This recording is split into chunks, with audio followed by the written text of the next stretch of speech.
Civil Aviation Minister, thank you very much for joining us. We are, of course, speaking at a time when a tragic accident has happened in which Mr. Praful Patel, 133 people have lost their lives. This is the first ever Boeing 787 fatal crash. Well, I'm very sad and distressed to see what visuals we're seeing on television and the loss of lives, and I only pray for the people who have survived, and I hope they recover soon. Thoughts also to the people and their families who have lost their lives. You're right, for the 787, this is probably the first major accident or crash anywhere in the world. And I think this has happened in India, but it could have happened anywhere in the world, because there is no real reason which at the moment we can attribute for the reasons of the crash. It's a very robust, very technologically advanced aircraft. Thousands of them are flying every day all over the world. And this aircraft also has been in service for 11 years.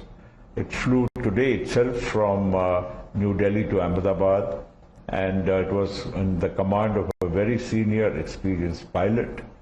And a 787 and all modern aircraft, for that matter, are equipped with a lot of technological advancements, backup systems, backup after a backup, and all what has happened within the span of 60 seconds from the time the wheels went up or the aircraft went up into the sky, and to the time it crashed was 800 feet of altitude would have been achieved in less than 60 seconds.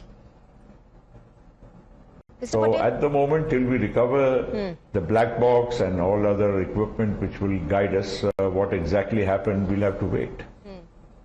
What is your assessment in terms of the survivors? I know, we are all hoping and praying that the teams on ground who are part of the rescue operation save as many people as possible.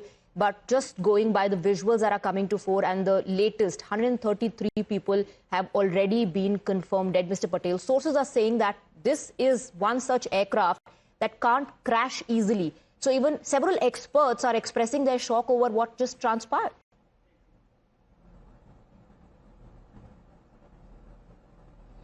Well, exactly. I'm also very, surprised, and as I said, that's why we are all shocked. Nobody knows how an aircraft like a 787, which is so, as I said, a technically advanced, technologically advanced aircraft, could have crashed. It flew from Delhi to Ahmedabad.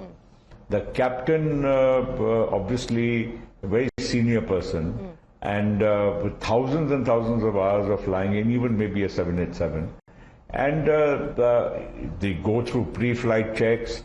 The captain himself has to be satisfied that the aircraft is airworthy enough to take a flight, that also to London, 9.5 hours. So there is no reason why anything could be attributed prior to the flight actually taking off. Now, what happened between then and the crash is something only an inquiry can determine. As I said, 787 is probably the most technically advanced aircraft anywhere in the world. And it is a contemporary aircraft. More are being manufactured every day, more are flying every day in the world space. And there is no reason why, one can think of such an aircraft having crashed. You're absolutely right. Captain Sabharwal, a lieutenant colonel, had over 8,000 hours of flying experience. Did you get a chance to speak to the experts, or what does your experience, being a former aviation minister, part of the ministry, tell you in terms of what we are looking at? A mechanical failure, an electric system failure?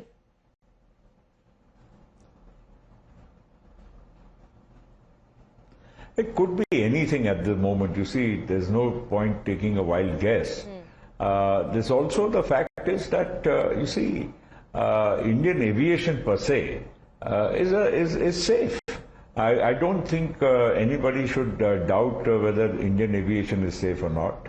Air India also is a very old and experienced airline. It also has its own system, safety protocols. Nobody cuts corners, you see, especially when it comes to flying.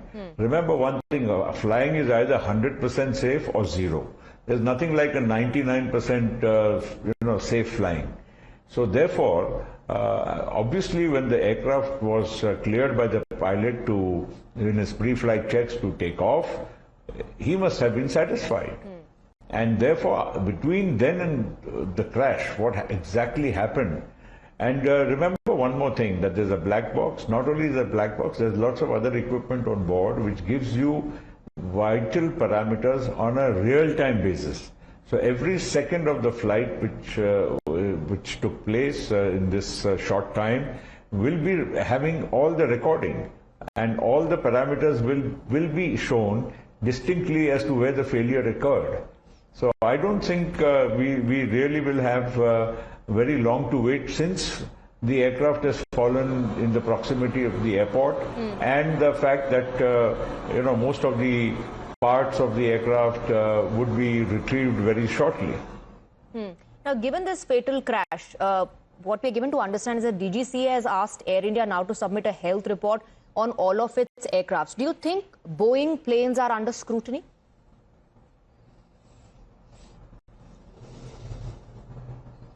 Well, I think it's a very, a sweeping statement to make that are Boeing aircraft safe or not. Obviously, every aircraft is safe because otherwise it would not be cleared to even fly. So, all aircraft, they take 20 years, 10 years, 15 years for certification. So don't think that an aircraft just overnight is manufactured and is, fit to fly.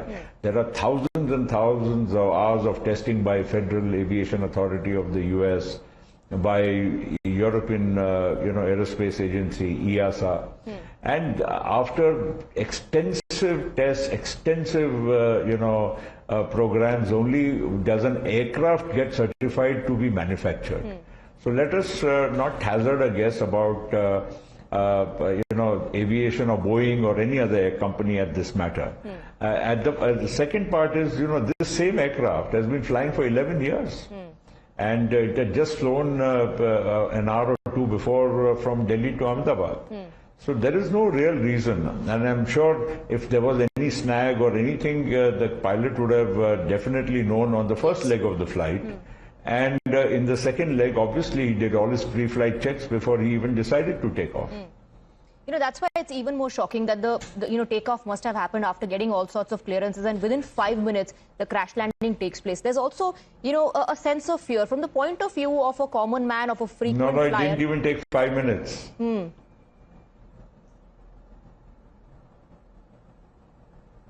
Please finish your... No, it was almost like the plane just took off and within 60 seconds. So probably he didn't, he was struggling for lift, or whether he had engine power loss, or he had some other technical issue. It's all right now very difficult to come to any conclusion. And it would be unfair also to say anything to that effect. At the moment, of course, these are speculations. And like you said, once the black box is retrieved, only then perhaps we would know the real reason. But from the point of view, like I was saying, of a frequent flyer, how would you like to address the issue? The sense of fear that perhaps a lot of people must be at the moment feeling.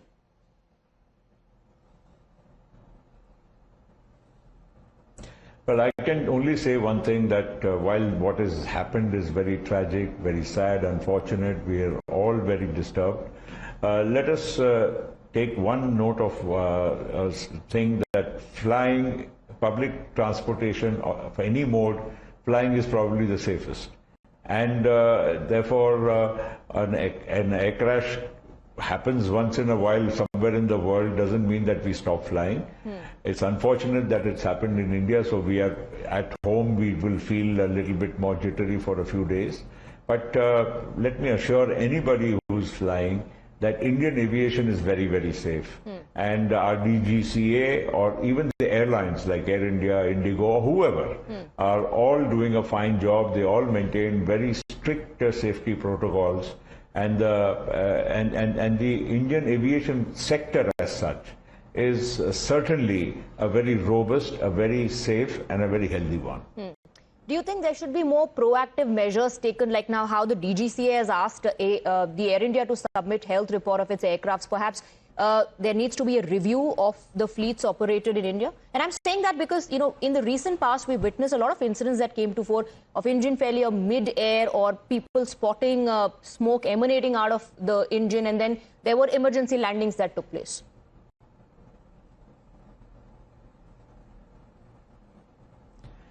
Well, look, aviation, as in any other sector, has its own safety protocols. So nobody is going to cut corners there. But as I said, every aircraft, even if there is an incident, has a backup after a backup. So therefore, normally it doesn't mean that if there's a snag or some problem on an aircraft, maybe an engine shuts down, or maybe there is some, as you said, some smoke coming from somewhere, means that the aircraft cannot land safely. That is usually not the case. Now, what's happened here is completely, you know, a grey area which we cannot speculate. But aviation per se in India or anywhere in the world as a mode of public transportation is the safest. If you compare the number of aircraft which are flying thousands and thousands of hours a day, and the kind of accidents or incidents which take place in aviation, it is the safest.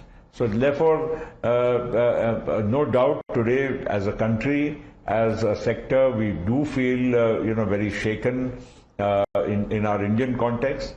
But I would like to, you know, as a person who's been and seen this kind of, you know, the sector evolve, we are probably one of the best managed aviation countries in the world. All right, Mr. Patel, thank you very much for speaking with us. Thank you for giving us your time. That was former Aviation Minister Praful Patel speaking about the tragic accident